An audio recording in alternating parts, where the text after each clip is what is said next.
Assalamualaikum warahmatullahi wabarakatuh. Perkenalkan, nama saya M. Hafiz dengan NIM 206500170. Di sini saya akan membahas sedikit mengenai tugas dari SCM. Mungkin langsung saja.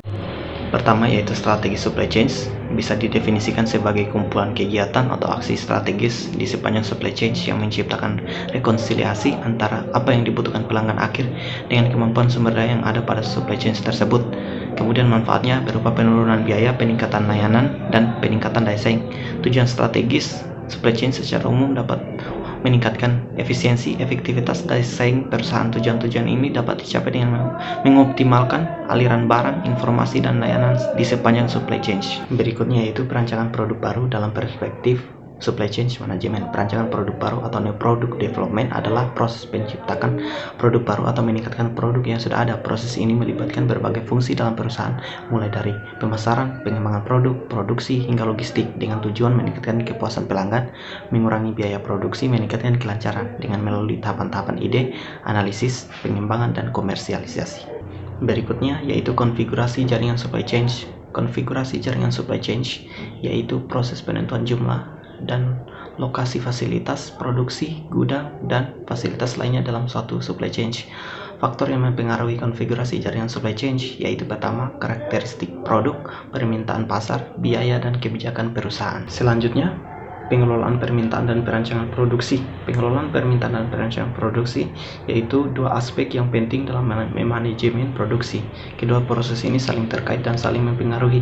Pengelolaan permintaan bertujuan untuk memprediksi permintaan produk atau jasa di masa depan. Informasi ini kemudian digunakan dalam perancangan produksi untuk menentukan output produksi yang optimal. Selanjutnya yaitu mengelola persediaan pada supply chain.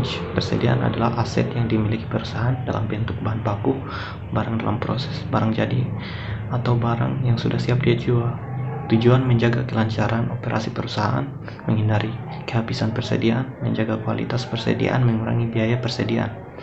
Metodenya yaitu metode EOQ, metode MRP, metode ABC, dan klasifikasinya berdasarkan sifatnya, berdasarkan lokasinya, berdasarkan frekuensi penggunaannya. Selanjutnya yaitu manajemen pengadaan. Manajemen pengadaan adalah suatu proses yang sistematis dan strategis dalam memperoleh barang, jasa, atau pekerjaan dari pemasok eksternal untuk memenuhi kebutuhan organisasi yang bertujuan: 1. Mendapatkan barang atau jasa atau pekerjaan yang dibutuhkan oleh organisasi dengan kualitas yang lebih baik, harga kompetitif, dan tepat waktu.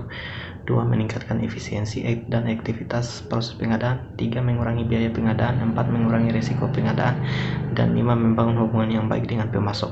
Selanjutnya yaitu manajemen transportasi dan distribusi. Manajemen transportasi ialah proses perencanaan, perorganisasian, pelaksanaan, dan pengendalian atas aktivitas-aktivitas transportasi yang bertujuan untuk memenuhi kebutuhan transportasi secara efektif dan efisien. Sedangkan manajemen distribusi yaitu proses perencanaan dan perorganisasian, pelaksanaan, dan pengendalian atas aktivitas-aktivitas distribusi yang bertujuan untuk memenuhi kebutuhan pelanggan secara efektif dan efisien. Aktivitas distribusi meliputi penyimpanan, transportasi, dan pemrosesan pesanan. Distorsi informasi dan bullwhip effect. Distorsi informasi adalah perbedaan antara informasi yang sebenarnya terjadi dengan informasi yang diterima oleh pihak lain. Distorsi informasi dapat disebabkan oleh ketidakakuratan data, keterlambatan informasi, serta perbedaan interpretasi.